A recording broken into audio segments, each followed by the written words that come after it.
करें, अगर आप लोग बाजार देखोगे, सेंसेक्स की बात करें तो अच्छी खासी हम लोग को गिरावट देखने को मिली, 540 पॉइंट्स की गिरावट है, लगभग 1.25% की गिरावट हम लोग को देखने को मिल रही है। एंड वो भी अगर हम लोग बात करें नेट गिरावट है, अगर हम लोग ग्रॉस गिरावट की बात करें तो अगर आप लोग ध्यान से देखोगे तो बहुत ही निचले लेवल से तक आ चुका था सेंसेक्स, मतलब 40,000 का भी लेवल यहाँ पे तोड़ दिया था, 39,948.29 यहाँ तक लो सेंसेक्स ने बनाया था। बट 40,000 एक सपोर्ट लेवल, आप सभी लोग पता है कुछ हद तक ये सपोर्ट रेजिस्टेंस लेवल इस हद तक काम जरूर करते हैं। सो 40,000 का लेवल इंपॉर्टेंट है, सपोर्ट लेवल है, तो आप देख सकते हो अच्छा खासा बाउंस वहाँ पे देखने को मिला एंड उसी के ऊपर क्लोजिंग देखने को मिली है।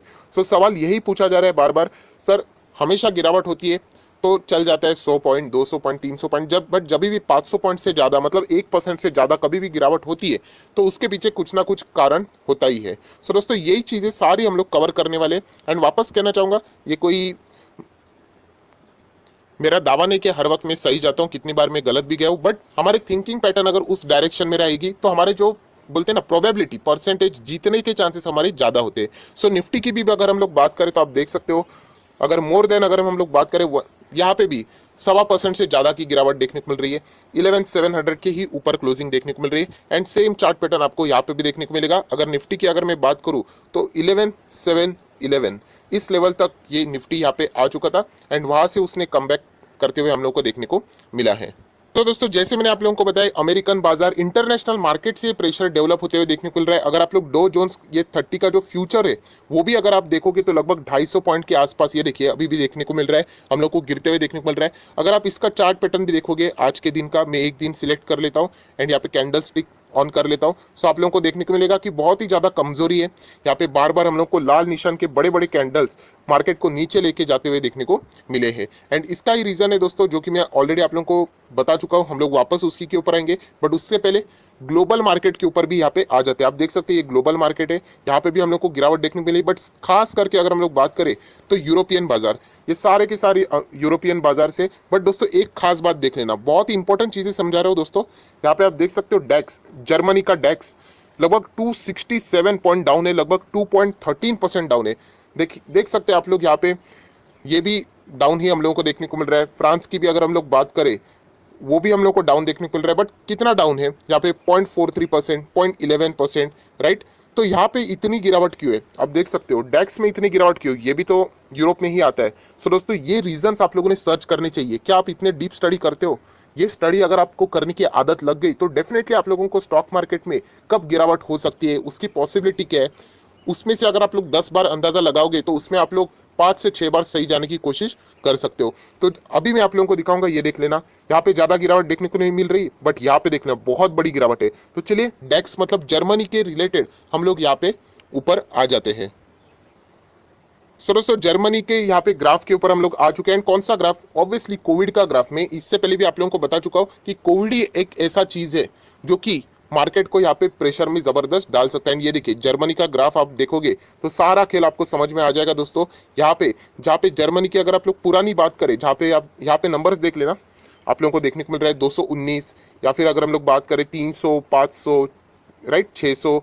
एंड अभी की अगर हम लोग बात करें तो लगभग हम लोगों को ये 14,000, 15,000 तक जाते हुए देखने को मिल रहा है दोस्तों। उनका पॉपुलेशन देखना, एंड अगर हम लोग 14,000 की बात करें, बहुत ही बड़ी जंप देखने को मिल रही है। जहाँ पे एक जमाने में 500-600 तक आते थे एंड आज लगभग 14,000। आप देख सकते कोई मैच ही नहीं है, इतना स्पीडी से यहाँ पे वो भाग चुका है कोविड। एंड इसी के चलते आप लोगों को पता है प्रॉब्लम कोरोना वायरस नहीं है, प्रॉब्लम यह है कि दोबारा लॉकडाउन लगना एंड वापस बिजनेसेस को क्लोज करना, मतलब वापस इकोनॉमी की बैंड बज गई। सो दोस्तों यही चीजें अभी देख लेना, मैं नीचे स्क्रॉल डाउन करता हूँ, आपको वही न्यूज देखने को मिलेंगे, जस्ट पढ़ लेना यहाँ पे। Germany in very serious phase of covid pandemic, and इसी के चलते हम लोग कह सकते हैं वापस हम लोगों को वहाँ पे लॉकडाउन लगते हुए देखने को मिल सकता है। उसी के साथ साथ अगर हम लोग यहाँ पे बात करें, आप देख सकते हो Germany joins the rest of Europe in a struggling to contain the कोविड-19 सेकेंड वेव। सो ये सारी रीजन है दोस्तों जिसके चलते हम लोग कह सकते हैं कि मैं आप लोगों को उसी वीडियो में बता चुका था। कौन से वाले वीडियो में? तो ये वाले वीडियो में, कि अमेरिका एंड यूरोप में भी कोविड के केसेस बहुत ज़्यादा बढ़ चुके हैं। अमेरिका की बात करें तो हाईएस्ट पीक पे अभी अमेरिका चल रहे, 85,000, 80,000 प्लस यहाँ पे केसेस देखने को मिल रहे।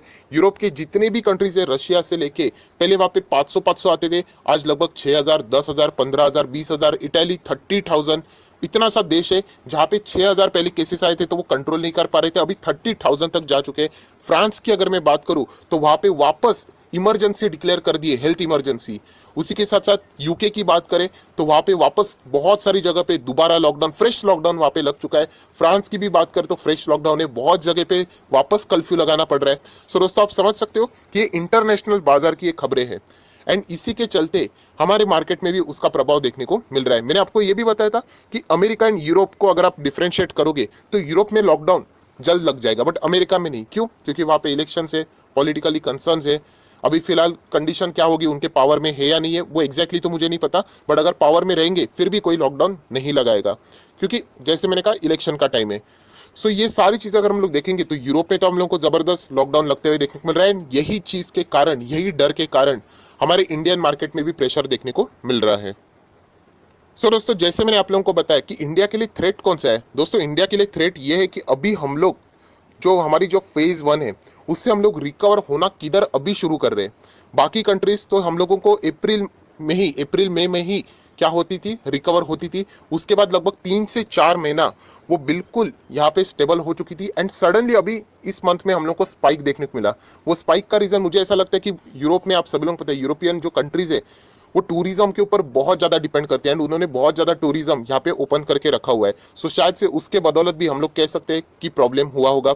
सो आप देख सकते हैं कि हमारी इधर भी अभी गिरावट तो देखने को जरूर मिल रही है, बट अगर इंडिया की अगर मैं बात करूँ, जिस तरीके से रवैया यहाँ के लोगों का है, जो कि मैं खुद ऑब्जर्व कर रहा हूँ, मास्क ना लगाना, अभी ऐसा बिहेव कर रहा है कि सब कुछ नॉर्मल हो गया। सो ये भी कभी ना कभी हम लोगों को भी महंगा पड़ सकता है। एंड अगर इंडिया में अगर सेकेंड वेव यहाँ पे आ गई सो बहुत ही ज़्यादा यहाँ पे हो सकती है। मैं कोई डराने की कोशिश नहीं कर रहा हूँ, ये प्रैक्टिकल बात मैं आप लोगों को बताने की कोशिश कर रहा हूँ। एंड इसके चलते अगर यहाँ पे वापस यहाँ पे लॉकडाउन लगाने की नौबत आ गई तो बहुत ही बुरी हालत हमारे ऊपर भी यहाँ पे आ सकती है। एंड ये रीज़न हो सकता है जब मार्केट बहुत ही बुरी तरीके से गिर सकता है। अभी मैटर ये आता है कि सेकेंड वेव कब आएगी, आएगी या नहीं आएगी, ये फ्यूचर की बातें हैं। शायद से हम लोग फर्स्ट कंट्री ऐसे बन सकते हैं जो कि इतने बड़े पैमाने के ऊपर सेकेंड वेव को आने ही ना दे। हो सकता है ऐसे, पॉसिबिलिटी हर जगह पे, बट अगर आ गई तो बहुत ही ज़्यादा दिक्कतें भी हो सकती। तो इसलिए मैं कह रहा हूँ कि डेली बेसिस के ऊपर आप लोगों ने कोविड के जो नंबर्स है उनके ऊपर बहुत ही बारकाई से नज़र रखनी है, क्योंकि इसी के चलते आप लोगों को समझेगा कि कोविड प्रॉब्लम नहीं है, लॉकडाउन यहाँ पे लगाना पड़ेगा, उससे रिलेटेड मैं चार्ट की बात कर रहा हूँ, उससे रिलेटेड प्रॉब्लम है। और आप सभी लोगों को पता है हमारा पी ऑलरेडी 34 प्लस यहाँ पे चल रहा है। ये कोई पाप नहीं 34 जाना, 44 जाना, 54 जाना, कोई भी पाप नहीं, बट जब मार्केट हाई पे होता है मार्केट को ऐसी एक्सक्यूजेस यहाँ पे चाहिए। एंड ये अगर बड़ा रीज़न मिल गया कि वापस अगर लॉकडाउन लग गया सेकेंड फेज के कारण, पेशेंट्स ज़्यादा बढ़ रहे इसके कारण, तो हम लोग ज़रूर कह सकते हैं कि ये इतने हायर लेवल पे जो मार्केट है वो ज़रूर हम लोग को और भी गिरते हुए देखने को मिलेगा। एंड जो बेयर ऑपरेटर है वो तो और भी बुरी तरीके से मार्केट को हैमर करेंगे, जो कि आप खुद एक्सपीरियंस कर चुके हैं, पिछले 7-8 महीने में आप लोग देख चुके हैं। सो ये एक बहुत बड़ी, अगर हम लोग बात करें फ्यूचर की बातें जो होगी ये नहीं होगी, ये कोई चार्ट पैटर्न के ऊपर नहीं देखने को मिलेगा। अगर वो चार्ट पैटर्न चेक करना है तो आपको कोविड का चार्ट पैटर्न चेक करना पड़ेगा। सो दोस्तों इसके चलते एक बहुत ही शानदार क्वेश्चन आता है, सो क्या हम लोग हमारा पूरी इन्वेस्टमेंट निकाल दें मार्केट से, क्योंकि अगर ऐसा क्रैश होगा तो हम लोग नीचे से वापस बाय करेंगे। सो दोस्तों सबसे पहले जैसे मैंने आप लोगों को बताया कि ये किसी को भी पता नहीं है, आज मैं आपके सामने सारे फैक्ट्स रख दिए, बट क्या मैं बोल पाया कि कब ये होने वाला है या फिर नहीं भी होगा, राइट। एंड सेकंड अगर हम लोग बात करें, जब भी ऐसी चीज़ें होती है ना दोस्तों, तो हम लोगों ने कौन से स्टॉक में से स्टॉप लॉस रखना चाहिए, एग्जिट होना चाहिए। सो दोस्तों जिस स्टॉक में हम लोगों ने टेम्पररी एंट्री किया है, कोई न्यूज़ बेस के ऊपर एंट्री लिए, कोई मिड कैप है, रिस्की स्मॉल कैप स्टॉक है जिसमें हम लोग को अच्छे रिटर्न्स मिल रहे हैं, ऐसे स्टॉक में हम लोगों ने हमारे पैसे को बचाना चाहिए, ना कि लार्ज कैप में। देखिए लार्ज कैप को कुछ भी नहीं होता, आप लोगों ने देखा होगा रिलायंस गिरा, कुछ हुआ, आज टॉप पे। टीसीएस 1500 तक आया था, आज कहाँ पे, 3000 के करीब है, 2500 के करीब है, राइट। इन्फोसिस 500 पे था, 1100 पे चल रहा है।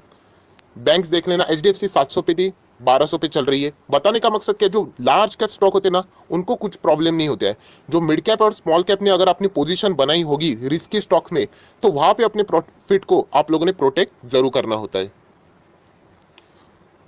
सो दोस्तों इसको ब्रीफली समझाने के लिए ये एक डेटा मैंने आपके सामने ओपन किया। ये कौन सा डेटा है दोस्तों, म्यूचुअल फंड का डेटा है। म्यूचुअल फंड के जो मल्टी कैप फंड्स रहते हैं ना, जो बीच में सेबी ने बहुत बड़ी गड़बड़ी की थी कि मल्टी कैप का लेबल रखते हो और सिर्फ लार्ज कैप में पैसा रखते हो, तो देख लेना दोस्तों ये लार्ज कैप में कितना पैसा रखते हैं देखना, 66%, मिड कैप में कितना रखता है, मात्र 22%, एंड स्मॉल कैप में लगभग 1-1.5%, और बाकी कैश में रखते हैं। सो दोस्तों, ये म्यूचुअल फंड की अगर हम लोग बात करें तो ये लार्ज कैप वाले जो है ना, उसको वो हाथ नहीं लगाते, ये जो ऊपर नीचे होता रहेगा।